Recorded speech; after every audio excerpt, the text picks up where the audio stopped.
വയനാട് കൽപ്പറ്റ എടപ്പട്ടിയിൽ ജനവാസ മേഖലയിൽ കാട്ടുപോത്തിറങ്ങിയെന്ന വാർത്ത വരുന്നു. ഇന്ന് ഉച്ചയോടെ ഇറങ്ങിയ കാട്ടുപോത്ത് പിന്നീട് കാടു കയറുകയും ചെയ്തു. ആ ദൃശ്യങ്ങളിലേക്ക് ആദ്യം.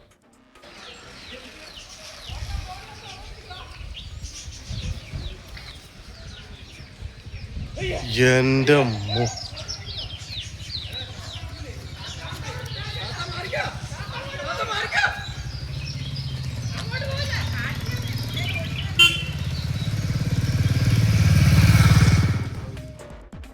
സുർജിത്ത് അയ്യപ്പത്താണ് ചേരുന്നത് വയനാട്ടിൽ നിന്ന് വിവരങ്ങളുമായി. സുർജിത്ത്, ഈ എന്താ ഇതിന് പറയുക? സത്യം പറഞ്ഞാൽ തമാശയൊന്നും പറയേണ്ട അവസരവും കൂടിയല്ല അത്. ഇത്രയും ആധിയിൽ നിൽക്കുന്ന വയനാട്ടുകാർ, അതിനിടയിൽ ഇതുപോലുള്ള കാര്യങ്ങളും സംഭവിക്കുന്നു. ഇത് ശരിക്കും എവിടെയാണ് നടക്കുന്നത്? വീടിനകത്തിരുന്നാണ് ഈ ദൃശ്യം പകർത്തിയതെന്ന് തോന്നുന്നു അല്ലേ? വീടിനകത്ത് മാത്രമല്ല, പുറത്തുനിന്നും ദൃശ്യം പകർത്തിയിട്ടുണ്ട്. ഇത് എടപ്പട്ടി എന്ന് പറയുന്ന സ്ഥലത്താണ്. മാനന്തവാടിയിൽ കടുവയെങ്കിൽ കൽപ്പറ്റയിൽ കാട്ടുപോത്താണ് ഇപ്പോൾ പ്രശ്നം. എടപ്പട്ടി മേഖല എന്ന് പറയുന്നത് നഗരസഭയോട് ചേർന്ന് കിടക്കുന്ന പ്രദേശമാണ്. അവിടെയാണ് ഇപ്പോൾ കാട്ടുപോത്ത് ഇറങ്ങിയിട്ടുള്ളത്. കാട്ടുപോത്ത് ഏറെ നേരം ജനവാസ മേഖലയിൽ ഉണ്ടായിരുന്നു, വീടിനടുത്ത് ഉൾപ്പെടെ ഉണ്ടായിരുന്നു. അതിനുശേഷം അത് നേരെ വനത്തിനകത്തേക്ക് കയറിപ്പോയിട്ടുണ്ടെന്നുള്ളതാണ് നമുക്ക് ലഭ്യമാവുന്ന വിവരം.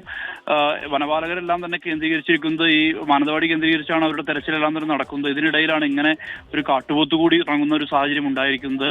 ആന, കടുവ, കാട്ടുപോത്ത്, അതോടൊപ്പം തന്നെ പുലി, പന്നി, ഇതെല്ലാം വയനാടിന്റെ ജീവിതം വല്ലാതെ അസ്വസ്ഥമാക്കുന്ന അവസ്ഥയിലേക്ക് മാറുന്നു. ആ മാറുന്നതിന്റെ തുടർച്ചയായി തന്നെയാണ് ഇപ്പോൾ ഇങ്ങനെ ഒരു കാട്ടുപോത്തും കൂടി ഈ കൽപ്പറ്റ നഗരത്തിൽ ഇറങ്ങിയിരിക്കുന്നത്. കൽപ്പറ്റ നഗരത്തിൽ എടപ്പട്ടി എന്ന് പറയുന്ന സ്ഥലം, അത് പ്രധാന ഈ ബാംഗ്ലൂരു ദേശീയപാത, അതായത് കോഴിക്കോട് നിന്ന് കൊല്ലകലിലേക്കുള്ള ദേശീയപാത കടന്നു പോകുന്ന പ്രദേശമാണ്.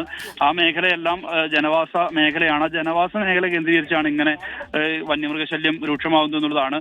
ഇതിനടുത്തുള്ള പ്രദേശമാണ്. അതായത് ഏതാണ്ട് ഒരു കൽപ്പറ്റ നഗരത്തിൽ നിന്നൊരു 4 കിലോമീറ്റർ മാത്രം അകലെയാണ് മറ്റൊരു പ്രദേശമുള്ളത്. അതായത് ഈ ആ മേഖല കേന്ദ്രീകരിച്ച്, പെരുന്തട്ട മേഖല കേന്ദ്രീകരിച്ചും ഇതുപോലെ വന്യമൃഗശല്യം രൂക്ഷമായ ഒരു അവസ്ഥയുണ്ട്.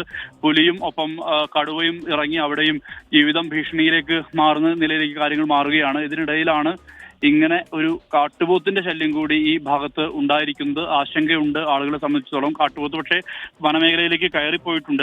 നഗരത്തിലെ തന്നെ ഈ തൊട്ടടുത്താണ് എൽസ്റ്റൺ എസ്റ്റേറ്റ്. എൽസ്റ്റൺ എസ്റ്റേറ്റിൽ കഴിഞ്ഞ ദിവസം പുലിയെ കണ്ടിരുന്നു.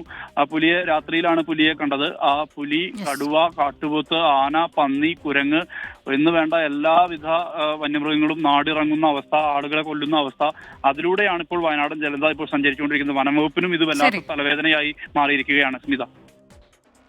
അതെ, സുർജിത്ത് അയ്യപ്പത്താണ് ഈ വിവരങ്ങൾ നൽകിയത്. ആ ദൃശ്യങ്ങൾ തന്നെ നമുക്ക് കാണാം. കാട്ടുപോത്തെന്ന് പറഞ്ഞാൽ ഒരു സാധാരണ വലിപ്പമൊന്നുമല്ല. അപ്പോൾ അത് അക്രമമുണ്ടായാൽ വലിയ പ്രശ്നം തന്നെയാണ്. എന്തൊരു കഷ്ടമാണല്ലേ, വീടിന്റെ വാതിൽ തുറന്നാ കാണുന്നത് ആനയും പോത്തും പുലിയും ഒക്കെ. അതും ജനവാസ മേഖലയിലേക്ക് വന്യമൃഗങ്ങൾ ഇറങ്ങുന്നു എന്നുള്ളത് തന്നെയാണ് ഏറ്റവും ആശങ്കപ്പെടുത്തുന്നത്.